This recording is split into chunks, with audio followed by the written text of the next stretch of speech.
दोस्तों, पाकिस्तान में पॉलिटिशियंस और फौज में हमेशा से खींचातानी चलती रही है। ये 1977 से 1980 में और तेज हो गई जब जियाउल हक ने जुल्फिकार अली भुट्टो को फांसी दे दी और तख्ता पलट कर दिया। भुट्टो एक बैरिस्टर थे और पाकिस्तान के 9वें प्रधानमंत्री रहे 1973 से 1977 तक और चौथे राष्ट्रपति रहे 1971 से 1973 तक। उन्होंने पाकिस्तान पीपल्स पार्टी बनाई और फांसी से पहले तक उसके चेयरमैन बने रहे। उनकी मौत के बाद बेनजीर भुट्टो से लिया गया एक इंटरव्यू आपको दिखाते हैं, जिसमें उनके आखिरी पलों की कुछ यादें हैं।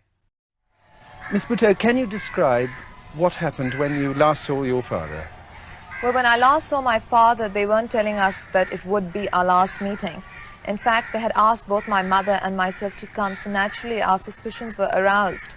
So we asked them, well, is this the last meeting? And they said, well, it could be, it couldn't be. And I said, what do you mean, it could be or it couldn't be? It either is or it isn't. Well, receiving rather vague answers, I decided to say I was sick and I could not go. This was on April 2nd. And they sent the jail doctor who checked me up, and he went away. He said she's got an upset tummy, which I did have. And so we started to feel a bit better because we said that it couldn't be true. Maybe we were getting nervous, jumpy, and otherwise they would have taken us. They don't care about our health. They never have in the past. So the next day they came again though, and they said, you have to come for your last meeting. They didn't say it was the last meeting. They said, both of you come because you're better now, aren't you? The doctor gave you some tablets. So I said, yes. But we got a message across to my lawyers in the meantime. Before the doctor had come, I said, they're calling us for our last meeting. So what happened when you went to the prison? They weren't telling us there either. And we weren't sure. We were so confused till we got to the death cell. And my father said, so both of you have come together? And we said, yes. And he said, this means it's the last meeting. And both of us started to speak and then paused. And he said, well, it is. So we said, they're not telling us. He summoned the jail superintendent and said, I have a right to know. The jail superintendent prevocated, but the force of my father's personality was such that finally he said that, yes, sir, it is. I was standing behind the jail superintendent because in front of the cell, there was only place for one person really to sit. Two could sit uncomfortably. He was behind the bars on the other side. So he said, I see. Good. And what time? And the jail superintendent said 4:30. He said, I hope I can have more time with my family. So he said, no, sir, it's still half an hour. So he said, that's, contrary to the jail regulations. I know there's no such thing as a jail manual, but if this is my last meeting, I insist on having at least an hour. And so then we sat there, and it was horrible. Now when I look back on it, my father was very calm, and he talked of family matters. He talked of party matters, and I keep seeing his face. They asked at the end of the meeting, I said that I'd like to hug my father goodbye. He'd been the president, the prime minister. He'd brought them back from the camps of India. They wouldn't even open the cell doors for me to kiss him goodbye. And then we just went back and started the countdown to death.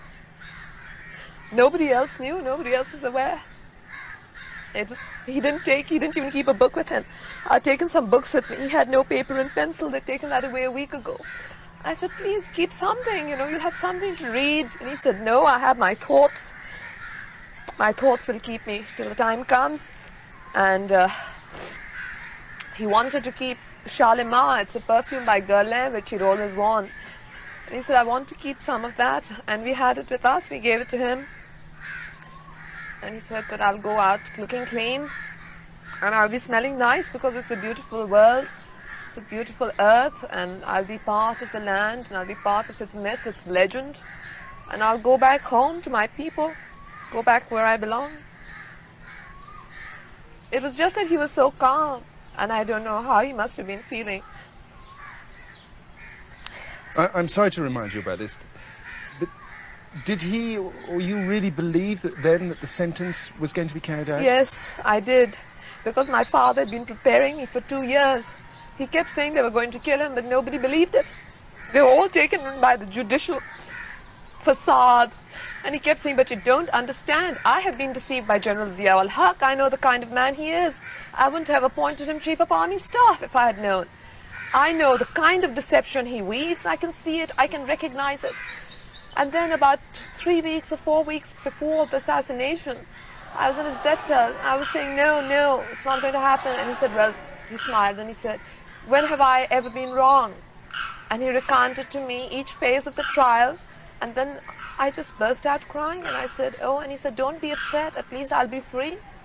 What was his last word? What was his last message to you? His last words, where he said goodbye to us at the death cell, what I remember was, this is goodbye until the final meeting. And those were the last words he spoke to either my mother or myself. How were you officially informed of his death? How did you learn of it? By the radio. The next morning, the staff came in, they wanted to find out about food. Who could think of food at a time like that? We said, no food, you know, they must have assassinated chairman. And they broke down and started crying because we hadn't even told them about it. They went out and started crying and we waited and waited till it was announced on the radio. And what happened then? And then we just sat there. There was nothing to do but sit. That wasn't so bad. It was the waiting before, when you said 8 hours, 7 hours, 6 hours. You kept thinking, what is he doing? That was the horrible part.